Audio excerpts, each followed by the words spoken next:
Max, one more thing to do today. We want to do continue our series of college football post-mortems. Two of them left? I think two. This one in Houston, right? Yeah. Yeah. Talk about what went right, what went wrong for every program in the state. We have now moved on to the Texas A&M Aggies. Hullabaloo, connect. Texas A&M goes 8-5. They lose their bowl game to Kansas State, the Alamo Bowl. And overall, I think that, look, in a year where Texas college football stunk, it is probably not fair to criticize an 8-win team. Right? That's not, I mean, that's, overall, you have to consider it a success. Right. Now, look, I don't think A&M fans would consider it a success. I don't think they would look at this and say, this was a great year. Yeah. They would look at it and say, okay, well, when are we making that leap? Right. And I made the point on TexasFootball.com on signing day that Kevin Sumlin has dominated recruiting in the Lone Star State since he arrived at A&M. Mm-hmm. He has not dominated football in Texas in the same way. Right. When is that going to happen? Right. So should that be the expectation? I feel like that's another question. You and I get into this a lot because I bring it up. Mm-hmm. It seems like the prevailing sense at A&M is that things are not going well, or as well as they should, right? Now, part of that is the 11-2 season. Sure. And part of that is the recruiting that you raise classes. the bar so high. Right, and part of that is the recruiting classes, right? When you recruit this high, you should be better, theoretically, right? But I keep coming back to the idea of, I don't know, this is a pretty consistently good program in a very hard division. Well, and it comes down to what is a reasonable goal, right? This like is the toughest division. What in is your college football. reasonable goal? If your reasonable goal is to win a national championship, right, then 127 teams are going to fail. Then there are 127 failing teams. Then Alabama is a failure last year. Yeah. But I also think, look, I think a reasonable expectation for A&M every year is that they need to be a top 20 team. Yes. Every year. Yes. And that's the expectation that I think is fair, and is something that they can expect to, fans can't expect. And so as a result, I would say that this year was a bit of a disappointment. Yeah. I think this is the problem. I think my food is here. That's why somebody's calling. Anyway, so I Did you schedule it right for? I did. Yes. Do you need to go get it? I'll wait. Oh, it's good. No, it's fine. So let's talk about what went right and what went wrong for Texas A&M in 2016. So let's start with what went right. Overall, they ran the ball real well. 5.6 yards per carry, 13th in the nation in yards per carry. Which is kind of surprising. That's really based on good. How we came into the year and the expectations for the run game. But they ran the ball really, really well. It was a big year for Travion Williams. It was a big year for just that whole stable of running backs. And I thought the offensive line played pretty well. Overall, I think that the offensive line has a lot, should be pretty pleased with themselves in that perspective. And in fact, the offensive line, I think, remained one of the strengths. Look, they were 22nd in the nation in sack percentage. Yes. It's really good. As far as Trevor Knight is concerned, I know he's a bit of a lightning rod, but they were, he did not throw a ton. He took care of the football. He's also a big reason the rushing numbers were up. Reason the rushing numbers were up. He was 20th in the nation in interception percentage.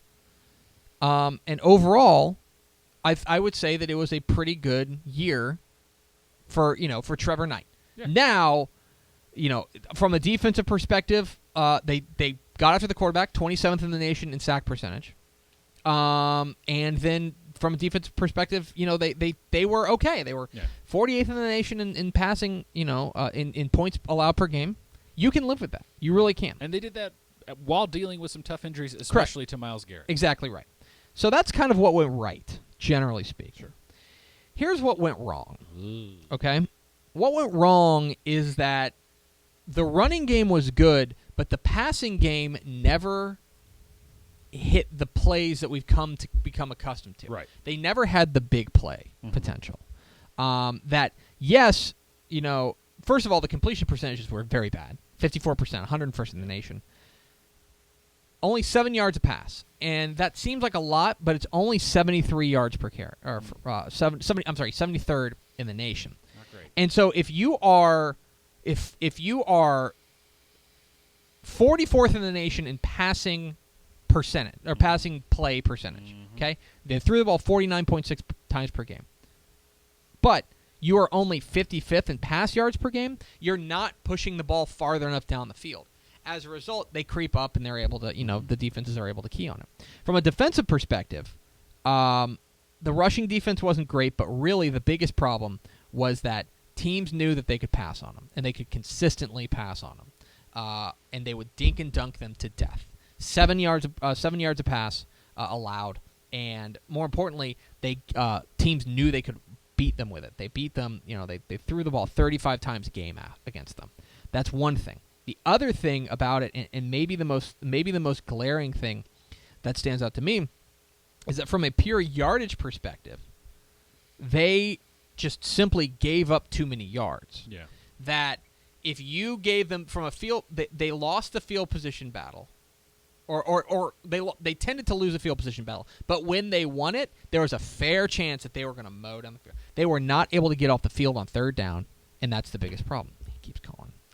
Do you want me to go get it? Yeah, go get it. I'll keep talking. I got you. Team MVP. Team MVP. Think he's out front, I think. Okay, so that's one thing. Overall, I think that it would be incorrect to characterize this as a bad defense, because I think it was a pretty decent defense, but some of the numbers are ugly. They gave up 460 yards per game, total yards per game. 460. That's a lot. Teams knew that they could run the ball on them, so they attempted a lot of runs. They gave up 205 yards per game on the ground. That was really, for me, the biggest issue. The biggest issue was that teams were able to sustain drives and run a lot of plays against this defense because the offense was not able to stay on the field. They were only 38% on third down percentage. They weren't able to stay on the field. It tires out the defense, and when the defense tired out, they tended to lose. So, I mean, look, again, I don't want to crap on a good team because I think that Texas A&M was a good team in 2016, but they were so wildly inconsistent, and they had some pretty clear flaws that teams were able to exploit. So, if you're looking for a team MVP, I think you can go a couple different ways. I think you go with Josh Reynolds, who remained – thank you. Josh Reynolds remains one of, I think, the most underappreciated receivers in the nation. Josh Reynolds was incredible. He was a 1,000-yard receiver. Christian Kirk was great. You can go with either one of those two. Please sponsor us, Jimmy John's.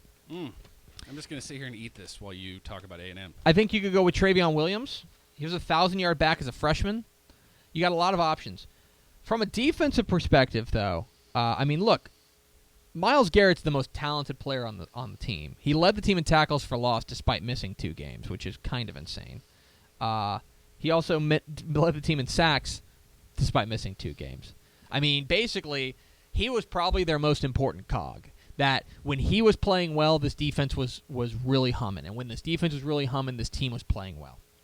So I would say the most valuable player was Myles Garrett because he was so important to what they were doing. And that was injured. Yes. Still Correct. Amazing. Exactly. Injured and missing 2 games, he was still remarkably productive. So you look ahead to 2017, rather. I'm already getting turned around. It's okay. It's been a weird day. And look, all eyes are going to be on the quarterback spot. What they do, what they do at the quarterback spot. Do you go with a guy like Jake Hubenak and let him run it for one more, or do you let one of these new guys coming in? Do you let Kellen Mond? If there is a coach in the state who is willing to let a youngster take the reins of his offense, it is Kevin Sumlin. Right. So all eyes are going to be on the quarterback. But for me, what I'm a lot more interested in is how they're going to replace both tackles. Okay, they lose Avery Genesee, they lose Jermaine Illuminor. They have to replace those 2 guys. Now the interior line's back, but as the tackles go in the SEC, so goes the team. Okay, so they have to step up. Coda Martin got some run at times for A&M, but they're going to need people to step up at the tackle spots. And it seems weird, but they're also when's the last time we worried about this? There actually are a lot of spots open at receiver. Okay, I know it seems crazy. It seems random, yeah. Josh Reynolds gone. Yeah. Ricky Seals-Jones right. gone. Edward Pope gone. Right. Frank Ananacho is transferring. Yeah. Like, they are losing a lot of receivers. Yeah. There are going to be spots there. Yeah. So it'll be interesting to see. From a defensive perspective, look up front. They're losing both of their big edge rushers, and Deshaun Hall and Myles Garrett. But arguably, nobody has recruited better up front than them. Look, let's be real about what it always comes back to, and it always comes back to linebacker play. Right. They're losing Shan Washington, who I thought was their best linebacker. They're going to need guys to step up and be guys. I thought Richard Moore was fine. I thought Ataro Alaka at times showed some flashes. But overall, it's going to come down to whether or not they can continue to improve that unit at the linebacker spot. Now, here's the question. Is this coming at a pivotal time? Is this a make-or-break season for Sumlin? I don't feel like it should be. But I don't feel like it should be either, but I also am not I want to phrase this delicately. Aggie fans have a certain set of expectations that I don't share. Right. That I don't share. Right. Now, there's no right, wrong, good, bad, indifferent on this. That's just the fact of the matter. They have a different set of expectations than I do. I think if Kevin Sumlin goes out there and has another 8-5 year, I think that you keep it going. Say, all right, 8-5, let's keep going. Right. I also wonder if he goes 8-5 next year, if they fire him. I think 8-5 after losing all that would be fine. What I'm more worried about is like a 6-6. Look, if he doesn't go, let's be. I think 6-6 would be entirely reasonable with what they have coming back and with a tough schedule. Yeah. But if he goes, I do think that if he wins fewer than 8 games, I think they're going to run him out of town. Oh, okay. I don't think that's fair. Yeah. But I think that's what will happen. Yeah. Because remember, he has been around since 2012. 12. So this is 12, 13, 14, 15, 16, 17. This is his 6th season. Right? And if they are still, because the bottom line of it is that they're going to look at the SEC West standings. That is entirely unfair metric to measure him on, but they're going to look at the SEC West standings. And if they look at the SEC West standings, and they say, and you see that they are 5th or 6th, or God forbid 7th. I mean, then they're gonna can them. Is what's going to happen. That if they, it's not fair. But if they're in the bottom half of the SEC West, they're going to run them out of town. Yeah, no, I get it. I just it's a tough situation. It is. It's a tough situation. It's a lot more nuanced than I think a lot of people want to. Correct. Admit. It's a lot. You are sitting in a situation where every year you have to play Alabama. Yeah. Every year you have to play LSU. Yeah. Every year you have to play both Mississippi teams. And I know that they both were pretty down this year, but I think there is a reasonable argument to be made that at least one of them should be good every year. Yeah. You have to play Arkansas every year, and you don't really know how they're going to measure up. Right. You have to play Auburn, and I know they've been up and down, but when they're up, they are up. Tough. Yep. That's not to mention the teams that you have to play in the across the in the SEC East. Which is just a bundle of surprises each year. So this year, here's Texas A&M's 2017 football schedule. We'll just run it through real quick. At UCLA. New quarterback, new everything. At UCLA, too. At UCLA, on the road, West Coast. I don't feel great about it. Not going to be, It's going to be weird. Home to Nicholls State, you'll beat them. Okay. Home to Louisiana Lafayette, you'll beat them.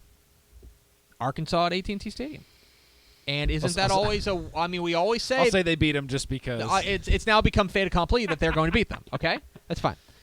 South Carolina probably should win. You get them at home. Yeah. You get Alabama at home. And I understand that you get them at home, but at the same time, there's no reasonable reason to think you're going to win that one. You know where they are next week? They're at Florida. So there is a very realistic situation. Very realistic. Like not super optimistic, pessimistic. I just think right down the middle, where you could look at Texas A&M and you could say, you know what? They're going to be 4-3 at their bye week. Not great for a team that doesn't finish well usually. Right. And then they get Mississippi State, who knows? They get Auburn, who knows? They'll beat New Mexico. Then they finish at Ole Miss, at LSU. Oh. Okay.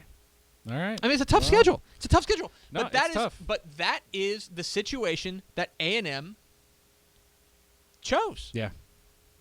This is the situation they chose. That if you want, I think that moving to the SEC was the right move for A&M. I think that they made the right choice for Texas A&M. But you know what? This is part of the deal. Yeah. And it's tough. I mean, it's a tough situation that you can very realistically look at them and say, right now on February 13th, say 7-5 would be actually a pretty considerable accomplishment. Yeah. Ugh.